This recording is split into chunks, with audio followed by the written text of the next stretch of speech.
Hey guys, what is up? It's Dusty here, and welcome back to another crypto video. And my question of today is, have you guys also been refreshing the crypto prices like crazy? I mean, I have at least refreshed 30 to 40 times in just the last 3 hours or so. It's been nuts. So I want to know from you guys, so put that down below. And I'm thinking about giving away $5,000 if we hit 100k subs soon. I know it's a pretty big stretch, but I'm thinking maybe we should do $1,000 if we hit 80, then another $1,000 if we hit 90, and then maybe like 3,000 if we hit 100 or something like that. But make sure you just subscribe to the channel and let me know your suggestions down below. I want to host a pretty cool giveaway, but I'm not sure exactly how we should do it just quite yet. It's just to give back a little bit because I'm very grateful for you guys all watching these videos. Then starting it off with XRP, I must tell you guys a little secret, alright? Today, I bought more XRP. I know it sounds a little bit vague, it sounds a little bit odd, but hear me out. I have told you guys a couple of days ago, and even today, and really any day I'll tell you, that I am extremely bullish on crypto, extremely bullish on XRP, so when prices go down, I will definitely pick up a little bit more. That, however, is always with the knowledge that things can go south, like they did just now. So hear me out before you say anything crazy. What I did was, since we went out of the channel, which we drew a couple of days ago, I decided to short XRP for just a little bit. Again, this is a really controversial topic, as some people might say, Dusty, you shouldn't short XRP because the price will move down, yada, yada, yada. I personally do not care, all right? Because in the end, we're all here to make more money, and if I can short XRP to buy myself more XRP, I am definitely going to do that, and that is what I actually got done today. It was a pretty lucky trade to a certain degree, because I actually took it a little bit further, but the basic explanation was, this is what we drew, the scenario, which we drew a couple of days ago. I think it is 2 days ago or so. We hit the top of our zone once more. You can see a little bit of outliers, but they didn't really matter for the bigger picture, and then we fell back down. I told you guys, the first time we breach is when you start to see something happening, right? And I told you guys that's either if we breach 64 cents, which this I do not count as one of them, or if we breach the about 51-ish cent level, which we did. I opened a position short with a pretty tight stop loss from within the range again, and it went through. I decided to take profit at 14%, but I actually decided to quickly let it go for a little while because the price was just dropping like crazy. Got myself a little bit more than 14%. I just sold about 85% at 14, and then 15% I had left, sold it a little bit lower than that. But what that allowed me to do was actually take my trading stash, because consider guys, I did not actually sell any XRP. I just used US dollars to quickly kind of bet that the price was going to go down and then buy myself, with that extra amount of US dollars I just gained, some more coins. So you see what I'm doing right there? And this is something you should never feel guilty about. If people are saying you shouldn't do it, screw them, guys, because in the end, it's all about the amount of coins you get. It's not about what other people think about you, all right? So if you ever want to sell your coins anyway, or you want to buy more and people say you shouldn't, don't listen to anybody. It is your money in the end, and again, if they buy or sell, it's not really going to affect you too much, so think about that in that way. I also know, by the way, that we can't go down further right now. However, since we already had such a big dip, right now it's mostly going to rely on what Bitcoin is going to be doing and what the general crypto space is going to be doing. And a lot of people are actually attaching this to Elon Musk, which I'll talk about in the next video a little bit later today. Ethereum, I've actually also shorted for just a little bit, but it wasn't really too successful. I just took a 4% profit and then was out because it's a little bit scary. Ethereum, I didn't have the clear levels like that, so it was basically just a 50-50 bet is the way I would like to put it. But since it was below $1,500 for quite a good while here, it's not actually here that I shorted it, it's a little while ago. Let me see. Oh, I have the 4-hour chart open, that's why. I'm like, it went to 1,300 or so on Binance. It went ridiculously crazy. I had a good little run, but it wasn't as perfect as the one with XRP. This was really clear. This one was a little bit of a bet on my end. However, Ethereum is still actually doing good as well. A lot of people said, well, Binance Coin is taking over, or Binance Chain is taking over, Polkadot is taking over, Cardano is taking over. Ethereum is still standing. It's still the number one for what it does, basically, and I don't think they're going anytime soon.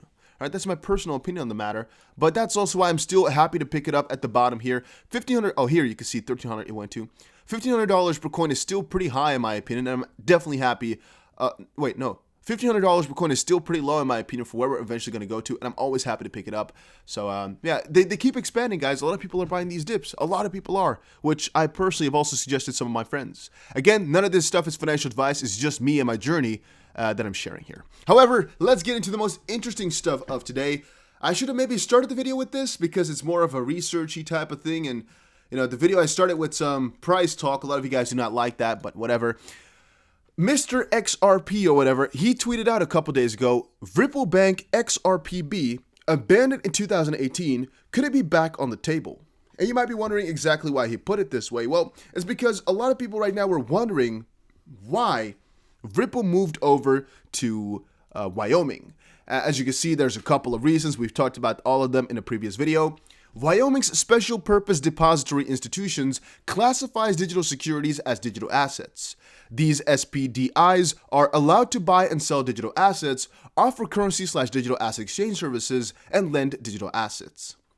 According to Hines, Ripple's ODL, on-demand liquidity, service would likely qualify as a digital asset exchange service. This, by the way, in my opinion, is really interesting because the digital asset part is, I think, a discrepancy, right, between what the US SEC thinks and what Ripple thinks. But all right, let's keep it at that for now. And XRP would likely be considered a digital security itself. It's really difficult to see exactly what they'll figure out for that department. But the bigger question, in my opinion, in this case here is, what are they doing in Wyoming? Which of these rules are they moving over there for? Or did they just want to have one in case of? Or did the lawyers recommend it because of something they're building? Or because of the current legal situation, basically? Well, in this document here, you can see Ripple Bank XRPB abandoned currency exchange services, online real-time currency trading, cash management, namely facilitating transfers of electronic cash equivalents, virtual currency exchange transaction service for transferable electronic cash, equivalent units having a specified cash value, electronic funds transfer, namely transmission of currency via computer terminals and electronic devices, electronic fund transfers, namely transmission of virtual currency and digital currency via electronic communication networks, facilitates financial transaction process whereby native fiat currency in country or region A is converted to Ripple, transmitted over the Ripple network, and converted back to native fiat currency in country or region B to satisfy the payment transaction. Holds Ripple deposits for users of the site to be used as a liquidity pool for cross-border transaction spreads and payments. By the way, this part is really important. Holds Ripple deposits for users of the site to be used as a liquidity pool. Really important part. For cross-border transaction spreads and payments, facilitates payments to users for loaning their assets to the pool. That part is really important. You'll see why in just a second. But two things I want to quickly note as of this point already. This whole thing is not live anymore. It has been abandoned, and there's a good reason why this could be the case. It could be because they didn't need it, but it also could be because the regulatory clarity would not allow this, and this is actually kind of playing with a loaded gun. I know I'm saying that a little bit harshly, but that's the problem. If Ripple were to ever make a banking type of solution, they're really kind of becoming the how would you say that again?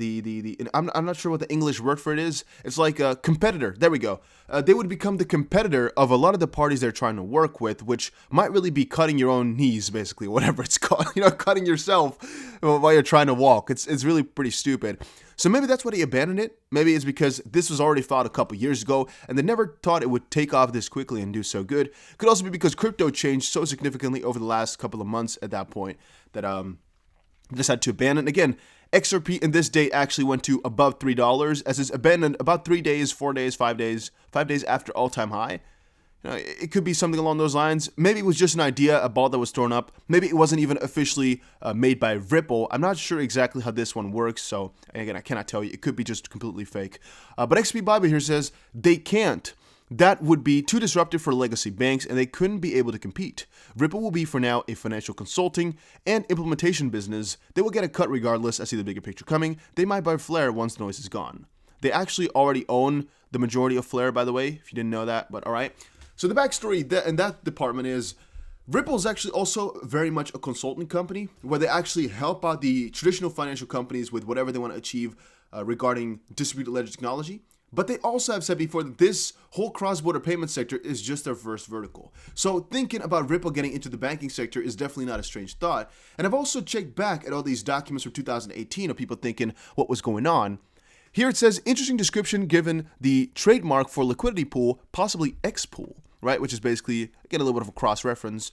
He says, this sums up some of the speculation about what we think X-Pool will be. Seems to me that they've kept the concept but decided to run with the product name of X-Pool rather than XRPB. So basically this whole first part about the more so banking department of things, they most likely just kind of switched up. As if you read through it, you can kind of see this as actually being X-Rapid basically, or right now on-demand liquidity, the part of transfers over the Ripple network. And the last part can basically be called X-Pool. It could be that Ripple Bank was their first idea, and later on they decided to switch it over into 3 or something like that, different solutions, which basically, allowed them to compete better in the space. In that sense, they also decided to look a little bit further.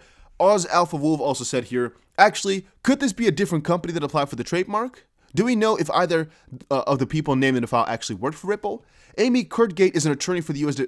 Patent and Trademark Office in D.C. There are a lot of Jesse Crawfords around. Here's a possibility. This is his company. My guess is this trademark application wasn't even filed by Ripple, but by another party who was thinking about establishing an XRP-based bank. Which is, again, a great find. That definitely could be the case, that it was not at all related to Ripple, because here it says, look up, Ripple's not even registered. I'm just thinking here, it could be very, very well that it's actually a whole fake thing, that it has nothing to do with that, right? That somebody just created this with the idea of Ripple in mind, all right? So keep that in the back of your head. I'm just thinking here about what really came from this document in hindsight, basically. Well, if you take a little bit of a look at X-Pool, which right now nobody's talking about anymore, how will X-Pool influence the XRP price? Do you think when X-Pool becomes live, XRP will still be evaluated through exchanges, offer/demand, or will be evaluated other paradigm via X-Pool liquidity sources? If the worth of XRP is tied to its usage through liquidity sources, aka X-Pools, why couldn't it reach hundreds of thousands of dollars per XRP? If FI, financial institutions, banks, or other corporates need it, CMC valuation is a nonsense in my honest opinion. I don't want to debate this here, please. I don't believe it will be considered as a crypto as soon as SBI becomes live and offers the first huge liquidity source for Asia partners and worldwide later. What's your opinion? And to me, the only thing that we can say is, as of this point that this guy was saying that, we didn't actually know anything about X-Pool except for maybe this last part, which was in this possibly fake patent or trademark, I should say, sorry guys, which is, literally becoming a liquidity pool. However, I've been thinking about that too. I've been thinking about that like, hey, haven't we heard some stuff about it? Well, we saw this a little while ago. Ex-Ripple Insider says the X-Pool product can be the secret weapon to help RippleNet liquidity. And that's when it really clicked to me in my head. It's like, okay, we've seen, I don't know if it's Santander or Bank of America anymore, I'm not sure. Just one of the huge banks say they cannot use Ripple to the fullest yet because the liquidity is not there. It's not enough just quite yet. When I started to think about that, I was also thinking like, hey, maybe this whole X-Pool ordeal has been dropped mostly because they've actually replaced it with line of credit. So the whole pool situation is actually not really necessary anymore if you start to think about how line of credit came around, as it's basically send now, pay later, which is actually the most amazing liquidity provider you could think of within a liquidity provider kind of system. Because you could say Ripple is a liquidity provider for servicing their XRP, but to have kind of liquidity for that XRP to provide liquidity, it sounds a little bit strange. This line of credit can really help because Ripple has so much of the XRP, right? And in my opinion, it's really interesting how that all came around. And I've never heard anything about X-Pool anymore in the last, at least 1 year. So, yeah, from that perspective, I'm not exactly sure. But here we're seeing something else. It is worth mentioning that David Schwartz, the CTO at Ripple, commented that he is not allowed to say anything about X-Pool and the product they are working on. He said that after a person asked whether they are building a pool of XRP for customers to pool from.